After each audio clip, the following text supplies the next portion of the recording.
Hello everyone. Today in our presentation, we're going to talk about pseudocode.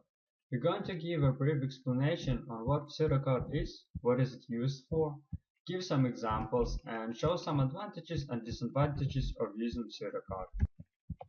What is pseudocode? Pseudocode consists of a short English phrases used to explain specific tasks within a program algorithm. Pseudocode is also known as false code. What it really means is that pseudocode is not a programming language like C++ or Java. It's not used to derive the actions of the computer. It helps the designer to focus on the logic of algorithm without being distracted by details of language syntax. It is used to write an outline of the program, which in the end allows the designer to write a source code in any computer programming languages.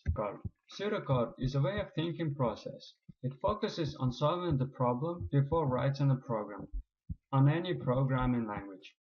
It is very easy to use pseudocode as you don't have to use any symbols like open and closing brackets, semicolons, and quotation marks. It is very easy to simulate pseudocode in any language as it is more like a script rather than a programming language.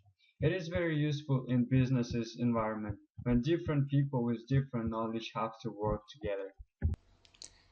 There is no standard syntax for pseudocode, but in order to understand each other, some conventions were made so the programmers use the convention rules to organize the information on the program.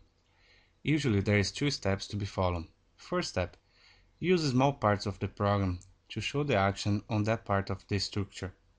Second step, all the time a structure is made, an ending phrase word should be used to end the control structure. As shown in the left side, if you use a if-else structure, an ending phrase word such as "and if" must be used to show the end of the structure, and it applies to all structures and loops on the program. Now we have some examples of structures in pseudocode format. As you can see in this example, when a program is writing in pseudocode, it's much easier to visualize what exactly a piece of code is doing. In this case, a if-else statement has been used. Now we can see a few more examples of how to write in pseudocode format using case, while, for, and do while. As you can see, in our case, a end word phrase has been used to end the structure. This word is related to the type of structure used. If it is a if-else statement, a and if must be used to finish the structure. Advantages and disadvantages of using pseudocode. First, we're going to talk about the disadvantages of writing in pseudocode form.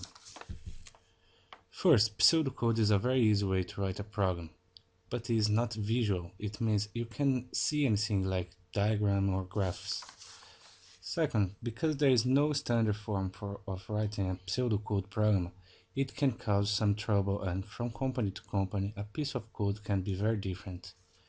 Advantages. First, there is no need for a specific compiler. A simple text editor will be enough to write a pseudocode program. Second, because a pseudocode doesn't need code symbols, it is very easy to be modified, and a simple word program would be enough to modify them. Thanks everyone, that was our presentation of pseudocode. I hope it was useful. Thank you very much.